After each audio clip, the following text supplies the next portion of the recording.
publishing PTSD. It caught me by surprise. I'd thought I was made of hardier stuff, but post-resignation I quickly realised that my identity and sense of self-worth were more tangled up with my fancy job title and an association with a famous international magazine masthead than I'd known. The giveaway was that every time someone asked me what I did for a living, I'd feel a rising dread and find myself starting with, well, I used to be the editor-in-chief of Elle magazine, but... a strange and awkward way to introduce yourself when you have a perfectly acceptable and interesting new job that you do now. And also, I'd cry every time I accidentally wandered into the magazine aisle of Woolies, which was a pretty clear sign that I had some unresolved issues. I suppose it was understandable.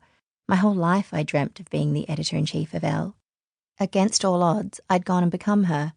Once that part of me was gone, I couldn't help but grieve. I'd liked her. She'd always had excellent shoes. In the meantime, I'd started my new job, which was something I never expected to have to do until it came time to retire to the Byron Bay hinterland to launch an artisanal cordial business.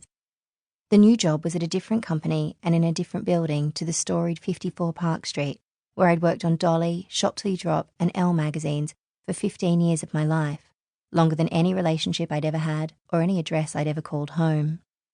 It was also in a completely different part of the industry, and my first experience, since Ashton Kutcher convinced us that Twitter was a worthwhile way to spend our time, of having to genuinely learn things that were completely new to me.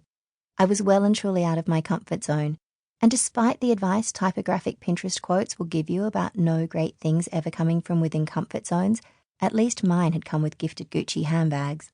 So at the unsexy and hitherto unimaginable age of 41, I found myself in the midst of something of an identity crisis. Did I mention I was pregnant with my fourth child? This was not the idyllic book-writing experience I'd imagined for myself.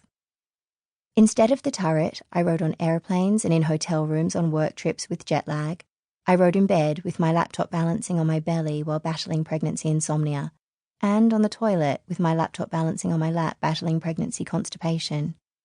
I wrote in a corner of my living room, trying to block out the sounds of my eldest son teaching himself the guitar by playing the first few bars of Nirvana's School over and over and over and over and over again.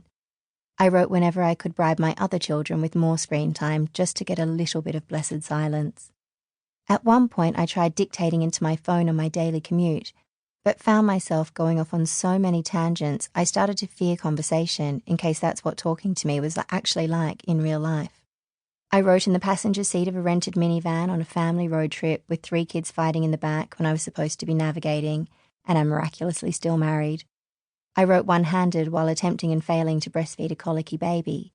Once, in desperation with the deadline looming, I even attempted to write "hold up" in a hotel room while microdosing magic mushrooms, which, instead of giving me the creative surge I'd hoped for, just made me fall into a sleep filled with wonderfully vivid dreams, but no resulting word count to speak of. That was probably for the best, but still, you know you're chronically exhausted when even psychedelics can't keep you awake after 8 p.m. Like anything a woman does when trying to balance a job and a family and the general perils of modern-day living, this book was eventually completed in random fits and starts, wildly insufficient stolen moments, and almost 2 years after the agreed deadline.